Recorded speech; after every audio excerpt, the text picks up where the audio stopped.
Hallo julle, ons gaan vandag kyk na lig. God is lig, so in 1 Johannes 1 vers 5 staan daar dat God is lig en in hom is daar geen duisternis nie. So, nou aan 'n aand, dink ek wel, dit is nog redelik lig daar buite, kom ek was gou die skottelgoed en toe ek dit die volgende oggend probeer wegpak, toe sien ek, oeps, ek het 'n bietjie meer lig nodig gehad, want hierso is 'n ou dingetjie of 2 wat ek gemis het, omdat daar te min lig was.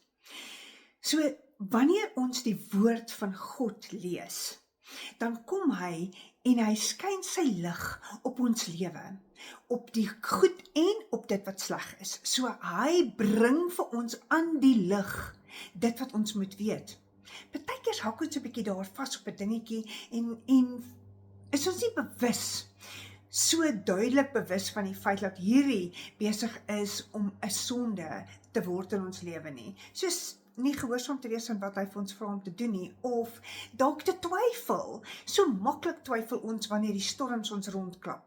So ek wil vir jou sê, hoe meer tyd jy in sy woord gaan spandeer, hoe helderder gaan jou lig raak en sy lig in jou lewe, wat dan al daai donker kolletjies van sonde gaan uitlig sodat jy dit kan bely en so meer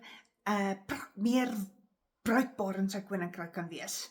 Ons wil tog almal baie bruikbaar wees. Ons wil nie net daar op die rak sit en niks vir enige iemand en ons koning wat ons geskep het beteken nie.